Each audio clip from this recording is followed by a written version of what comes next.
আসসালামু আলাইকুম। আশা করি সবাই ভালো আছেন। টেক্সটাইল খাত নিয়ে একটু বলতে চাচ্ছি যে ট্রাম্প যে ৩ মাসের জন্য স্থগিত করছিল শুল্ক আরোপ, সেটা কিন্তু বাংলাদেশের জন্য বহাল রাখা হয়েছে। গতকাল রাতে ডক্টর মোহাম্মদ ইউনূসকে এই চিঠিটা দিয়েছেন ডোনাল্ড ট্রাম্প। বাংলাদেশ সহ আরও ১৪টা দেশের উপরে শুল্ক আরোপ করা হয়েছে। এটা ১লা অগাস্ট থেকে কার্যকর হবে। তো আজকের মার্কেটটা একটু ভিন্ন রকম যেতে পারে। যদি মার্কেট মেকাররা চায় তাহলে কোনো সমস্যা নাই, কারণ টেক্সটাইল যতটুকু আসলে সে শুল্ক আরোপ করার পরে যতটুকু পড়ছে সেটা কিন্তু আর উঠে নাই কিন্তু টেক্সটাইল এখান থেকে।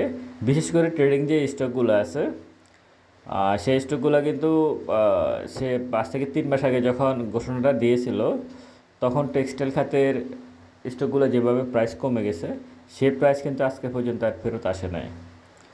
নতুন করে এখন শুল্ক আরোপ করছে, সে ঠিক আছে। এটা বাংলাদেশ চেষ্টা করছে সর্বোচ্চ। আমি গত পরশু ভিডিও দিয়েছিলাম আপনাদেরকে যে বাংলাদেশ ওই দেশ থেকে বিমান বা গম এই টাইপের জিনিসগুলো এনে একটা ব্যালেন্স তৈরি করার চেষ্টা করছিল, কিন্তু বাংলাদেশ থেকে কিন্তু প্রচুর পরিমাণে তৈরি পোশাক কিন্তু আমেরিকাতে যায়। তো ট্রাম্প সে বিষয়টাকে খুব সিরিয়াসলি নিয়েছে। সে ইউনূসকে ভালোই সম্মান দিয়ে চিঠি লিখছে, সেটা ঠিক আছে, কিন্তু বিপরীতে সে এটাও বলছে যদি বাংলাদেশের বিরুদ্ধে কোনো পদক্ষেপ নেয় তাহলে আমেরিকা আরও কঠোর হবে।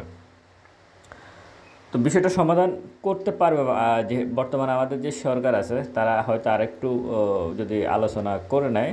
গতকাল পর্যন্ত কিন্তু ব্যাপারটা এমন ছিল যে আলোচনা শেষ না হওয়া পর্যন্তই এই শুল্ক আরোপ হবে না।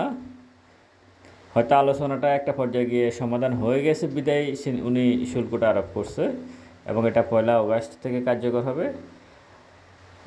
টেক্সটাইল খাতে যারা আছেন এটা খুব বেশি ইন্ডেক্সের উপর প্রভাব পড়বে বলে আমি মনে করি না, কারণ টেক্সটাইল খাতের দুই তিন চারটা শেয়ার আছে ভালো, বাকিগুলো আসলে কোনো এগুলা শেয়ার মোটামুটি মানের কোম্পানি আছে কি না এই টাইপের আর কি। বিশেষ করে টেক্সটাইল এবং ইঞ্জিনিয়ারিং খাতের অধিকাংশ শেয়ারই অনেক দুর্বল।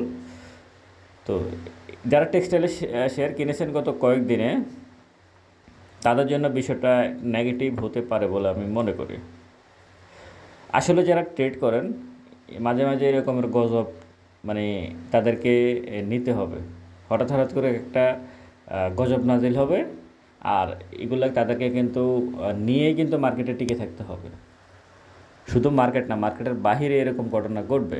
তো এই কারণে বারবার বলি ট্রেডিং স্টকগুলোতে যদি হঠাৎ করে যে কোনো সেক্টর নিয়ে ব্যাংক সেক্টর নিয়ে দুর্বল, আপনারা পাইছেন না কিছুদিন আগে যে ৮-১০টা ব্যাংকে একসাথে করে ফেলবে, কী পড়া পড়ছে, ডিভিডেন্ড দিতে পারবে না, কারা দিতে পারবে না, দুর্বল ব্যাংকগুলো, গজব নাজেল হয়েছে না। তো এরপরে ধরুন এখন আবার নতুন করে কথা শুরু হচ্ছে ফাইন্যান্স সেক্টর নিয়ে, যে অনেকগুলো কোম্পানিকে ব্যান্ড করে দেবে, করতেও পারে দুর্বল ইন্স্যুরেন্সগুলোকে একত্রিত করে ফেলবে। সব কিন্তু দুর্বলের উপর দিয়ে যাচ্ছে। তো এই দুর্বল থেকে একটু আমরা দূরে থাকি। যারা আমার ভিডিও শোনেন আমি বলবো যে দুর্বল স্টকগুলো থেকে দূরে থাকেন। আপনি এখন সরকার যে জায়গায় আছে তারা যে কোনো মুহূর্তে, এটা আমার আর আপনার ভোটের সরকার না, তারা যে কোনো মুহূর্তে যে কোনো সিদ্ধান্ত নিতে পারে আপনাকে আমাকে কেয়ার না করে, যে এটা অলরেডি কয়েকটা ক্ষেত্রে তারা নিয়ে ফেলছে। তো আমি আশা করব যে টেক্সটাইল খাতে উপর আজকে কিছুটা নেগেটিভ প্রভাব যাবে। তো আপনারা খুব বেশি অস্থির হওয়ার কিছু নাই, এটা যতটুকু পড়ে ততটুকু আগেই পড়ে গেছে, এখন হয়তো আজকে হয়তো পড়তে পারে কিছুটা, কিন্তু আপনারা যদি শেয়ারগুলো সেল না দেন, আপনাদের দিক থেকে যদি সেল না আসে তাহলে আমি বলবো কোনো সেল দেওয়ার দরকার নাই। আপনাদের দিক থেকে যদি সেল না আসে তাহলে সমস্যা নাই, আপনারা সেল দিবেন না, সেল তো দিচ্ছে না এখন। আর ইন্ডেক্সের প্রভাবের উপর খুব বেশি পড়বে না। যদি ইন্ডেক্স যদি নর্মালি ভালো থাকা যায় সেটা থাকতেই পারে, আর ইন্ডেক্স কিছুটা বাড়ছে, ছোটোখাটো একটা কারেকশান হতে পারে, হয়তো সেই কারেকশানটা আজকে হতে পারে, কিন্তু এটা নিয়ে খুব বেশি আমরা তো আসলে সামান্য কিছু তো অনেক বেশি হয়ে যায়, সিদ্ধান্ত নিতে এলোমেলো হয়ে যায়, বিশেষ করে স্টকের ক্ষেত্রে ভয় এবং আতঙ্ক বেশি কাজ করে। তো আমি আপনাদেরকে বলবো যে আপনারা খুব বেশি মানে যদি কিনেও থাকেন শেয়ার টেক্সটাইল খাতের, আর সেল দেওয়ার দরকার নাই, অপেক্ষা করেন। বরং নিচে আসলে ১-২ দিন দেখেন, আরও যদি নিচে আসে অ্যাভারেজ করে নেবেন, কারণ এর নিচে আসার খুব বেশি সম্ভাবনা নাই। সে যেটা শুল্কের উপর আরোপ করে যতটুকু কমার টেক্সটাইল খাতের শেয়ারগুলো অতটুকু কমে গিয়েছে। তো আজকে মার্কেটটাকে একটু অবজারভেশনে রাখবেন, নতুন করে এন্ট্রি নয় আজকে। সব কথা শেষ কথা হচ্ছে নতুন করে এন্ট্রি নয়, একটু অপেক্ষা করুন। আর ডোনাল্ড ট্রাম্প এটা যেহেতু 1 আগস্ট থেকে কার্যকর হবে, সেটা আরেকটু সময় তো আছেই, একটু অপেক্ষা করেন।